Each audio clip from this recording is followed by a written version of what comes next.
Hello students, कैसे हैं आप सब। आई होप आप सभी अच्छे होंगे। मैं आरती आप सभी का अपने परिवार फिजिक्स ग्रुप पर हार्दिक स्वागत करती हूँ, जहाँ पर आप सभी पढ़ रहे हैं बीएससी के लिए फिजिक्स, केमिस्ट्री और मैथ्स चल रहा है आपका अपनी एप्लीकेशन फिजिक्स ग्रुप पर। तो आज की क्लास है बीएससी थर्ड सेमेस्टर के स्टूडेंट्स के लिए, जिसमें आपकी बुक चल रही है chemical dynamics and coordination chemistry, और इसका ये लेक्चर नंबर 7 है, जिसमें हम यूनिट 1 डिस्कस कर रहे थे, केमिकल काइनेटिक्स।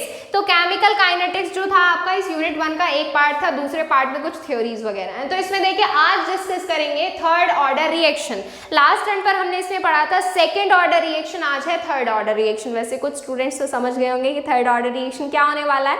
देखो मैं आपको इसकी डेफिनेशन बताती हूँ। वे केमिकल रिएक्शन जिसमें रेट की रिएक्शन यानी कि रिएक्शन का रेट जो होगा वो आपका डिपेंड करेगा इनिशियल कंसंट्रेशन के क्यूब पर, यानी क्यूब क्या होता है, पावर 3, घन जिसको बोलते हैं। तो ये आपकी डेफिनेशन है कि वे रिएक्शन जिसमें रेट ऑफ रिएक्शन डिपेंड करेगा इनिशियल कंसंट्रेशन के क्यूब पर। क्लियर है।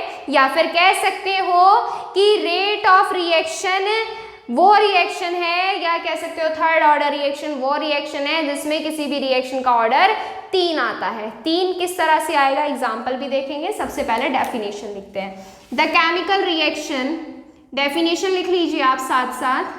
The chemical reactions in which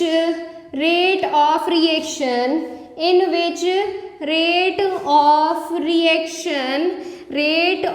reaction depends on the cube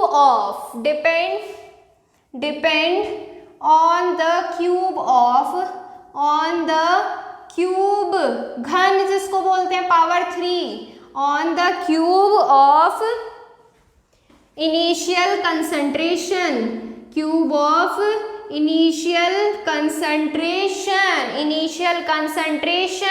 of reactant। ठीक है, of reactant। such reactions are known as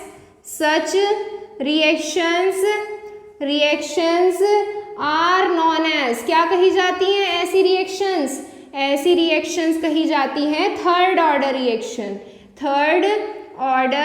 reaction. ठीक है, ये हो गई आपकी डेफिनेशन। ये एक ही डेफिनेशन काफी है, ज्यादा डेफिनेशंस लिखने की जरूरत नहीं है। ठीक है, चलिए आगे देखते हैं एग्जाम्पल कि कौन सी टाइप की रिएक्शन थर्ड ऑर्डर रिएक्शन में आएंगी। जैसे एग्जाम्पल के लिए ले लीजिए 2FeCl3 और SnCl2। यहां से आपका प्रोडक्ट क्या बनता है, प्रोडक्ट मैटर नहीं करता है, जो मर्जी बना। तो ऐसा हो सकता है क्या, नहीं, जो बनेगा आपको वही बनाना पड़ेगा। यहां से बनता है आपका Fe2Cl2 और SnCl4।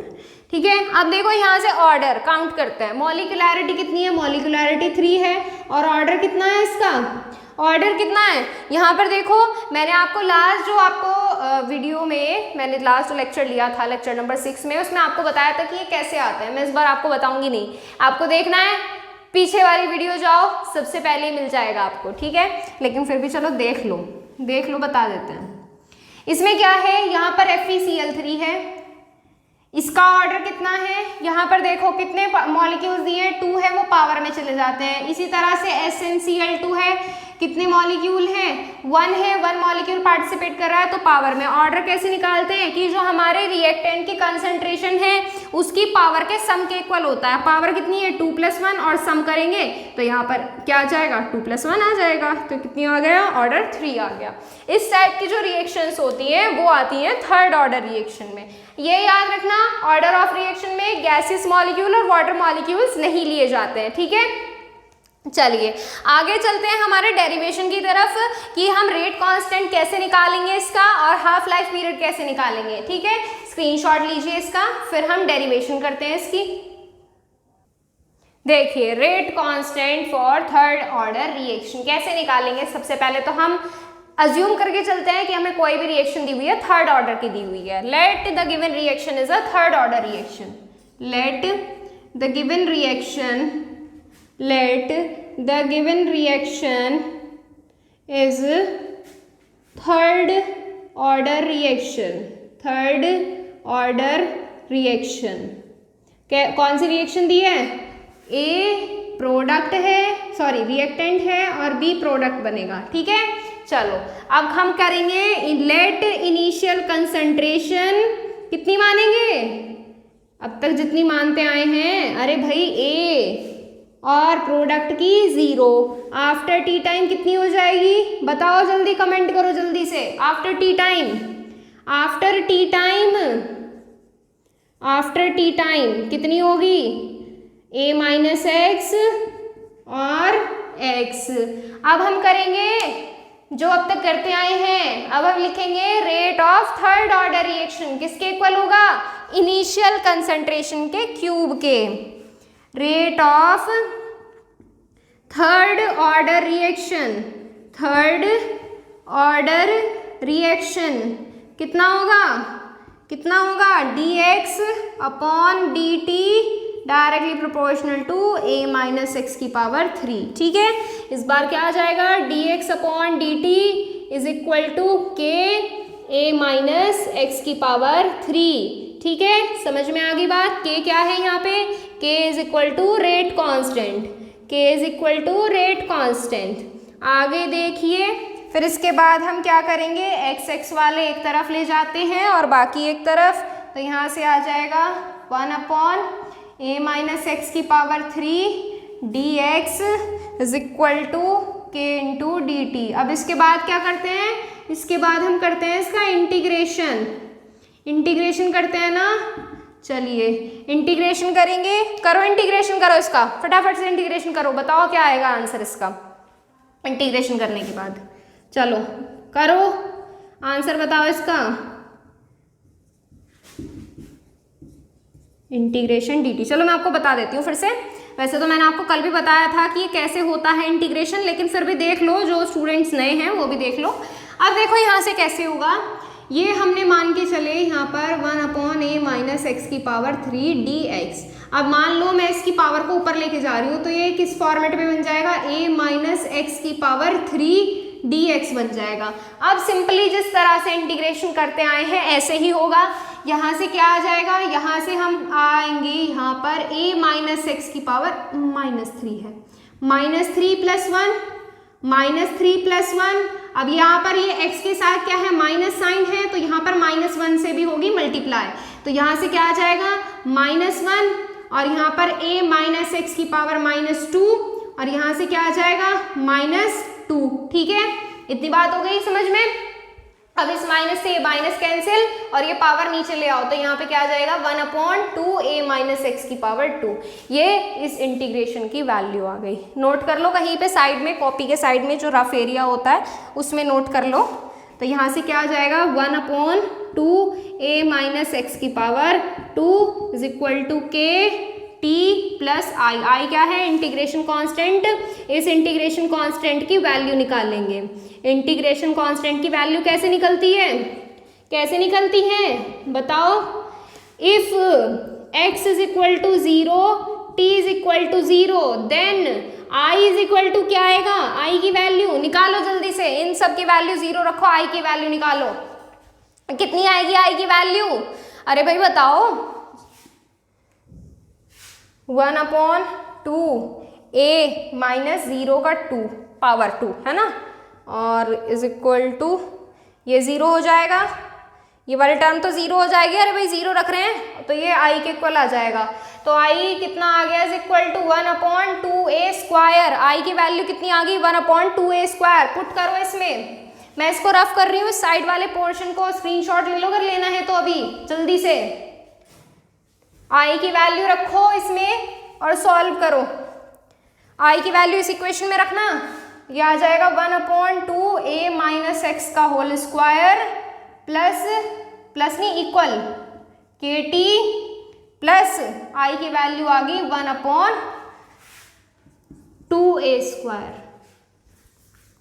2a square. अब ये टर्म इधर आ जाएगी और यहाँ से t की वैल्यू निकालेंगे, तो ये आ जाएगा kt is equal to 1 upon 2 a minus x का होल स्क्वायर, और यहाँ से क्या आ जाएगा -1/2a का स्क्वायर। ठीक है, -1/2a का स्क्वायर। एलसीएम लो, सॉल्व करो, आंसर बताओ फटाफट।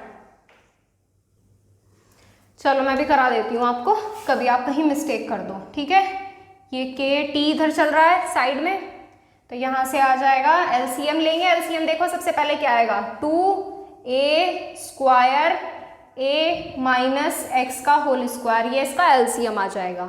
अब देखो आगे क्या करेंगे, इसकी मल्टीप्लाई इसमें 2a स्क्वायर की और इसकी मल्टीप्लाई इसमें, तो ये आ जाएगा -2a माइनस एक्स का होल स्क्वायर। अब इसको ऐसे तो सॉल्व नहीं कर सकते, a माइनस एक्स के होल स्क्वायर का फॉर्मूला खोलेंगे, तो यहाँ आ जाएगा 2a स्क्वायर, माइनस साइन बाहर है, इसी को ध्यान में रखते हुए आगे की इक्वेशन को सॉल्व करेंगे। कितना आएगा यहाँ से, ये आ जाएगा माइनस का 2a स्क्वायर माइनस का 2x स्क्वायर, यहाँ से माइनस माइनस प्लस 2ax आ जाएगा, और अपॉन में आएगा 2a square a minus x का होल स्क्वायर। इससे ये कैंसिल आउट हो गया, यहाँ से कितना बचा, यहाँ से आ गया ये k t is equal to 2ax minus का 2x square upon 2a square a minus x का होल स्क्वायर।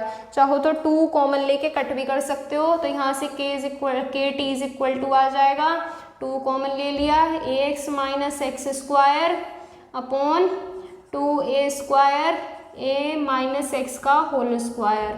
2 से ये वाला 2 बाहर वाला कट गया, तो यहाँ से क्या आ गया, ये यहाँ से t में इधर ले आऊँ सीधा, तो यहाँ से आ गया k is equal to ax minus x square upon में a square a minus x का होल स्क्वायर और इंटू t। ये आ गया आपका थर्ड ऑर्डर रिएक्शन के लिए। ठीक है, चाहो तो यहाँ भी छोड़ सकते हो, चाहो यहाँ भी छोड़ सकते हो, मर्जी आपकी है। ठीक है, अब इसके बाद हम क्या करेंगे, हाफ लाइफ पीरियड के लिए बात करेंगे। वो कैलकुलेशन भी काफ़ी बड़ी है, तो पहले आप इसका स्क्रीनशॉट लीजिए, फिर उसके बाद हाफ लाइफ पीरियड के लिए बात करते हैं। चलिए स्क्रीनशॉट लीजिए इसका, मैं इसको रफ करूँगी फिर। अरे 1 मिनट देखो भाई, इसको तुम बताते भी नहीं हो।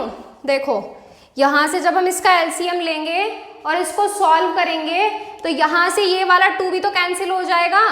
अरे जब इसके लिए यहाँ पे मल्टीप्लाई करेंगे तो ये वाली चीज़ हम इससे कैंसिल भी तो करते हैं।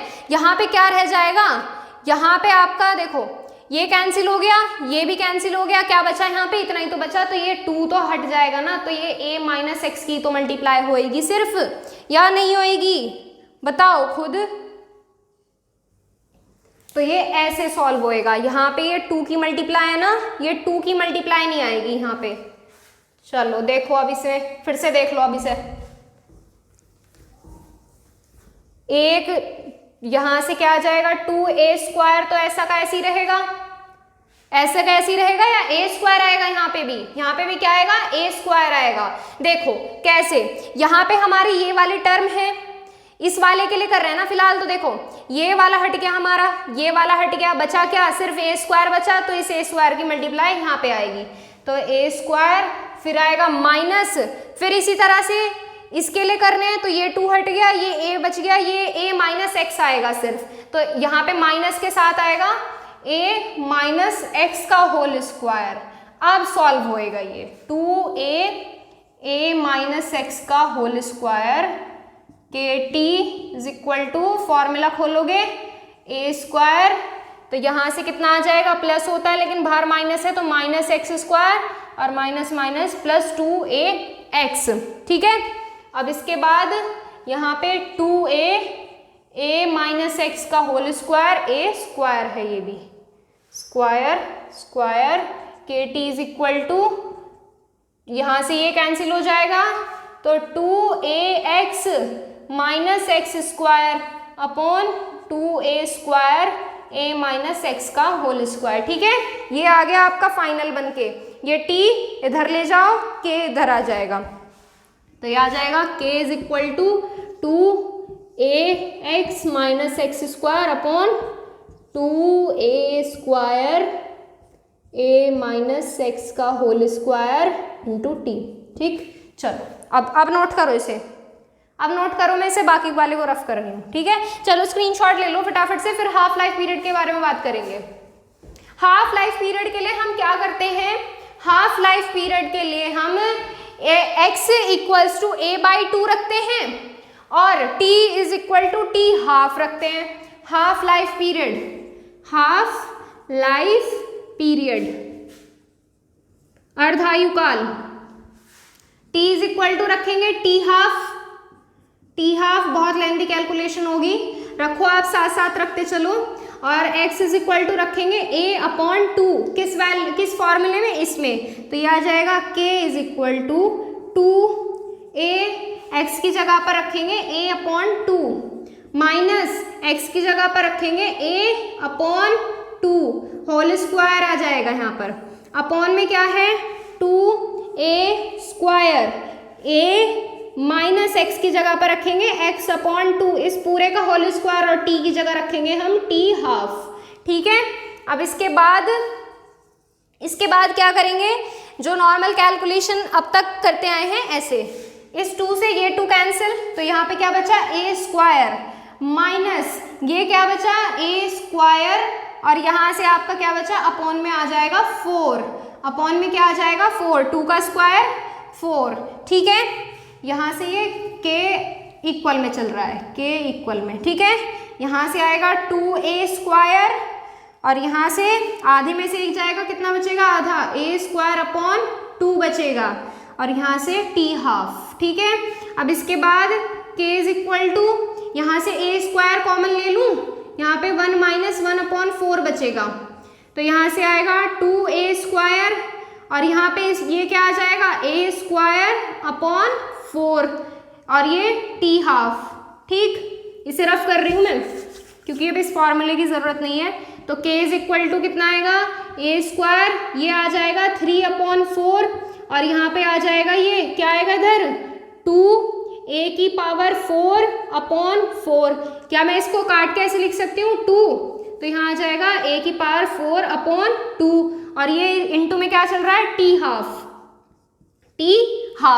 अब इसके बाद पावर कैंसिल आउट कर सकते हो, कैसे कैंसिल आउट करोगे, कैसे कैंसिल आउट करोगे, ऐसे, k इज इक्वल टू कितना आ जाएगा, यहाँ से 3a की पावर 2/4, और यहाँ पे मैं t हाफ भी इधर लेके आ रही हूँ इधर, क्योंकि मुझे इधर ज़रूरत नहीं है इसकी, और ये आ जाएगा a की पावर 4/2। अब देखो इसकी मल्टीप्लाई इसमें, इसकी मल्टीप्लाई इसमें, तो यहाँ से t half into k is equal to 3a/2/4 into 2/a/4, ये कैंसिल आ गया, यहाँ आ गया 2, और यहाँ से ये पावर 2 से पावर 4, तो यहाँ t half k is equal to ये आ गया 3/2a की पावर 2, ठीक है, और ये k भी इधर आ जाएगा, तो t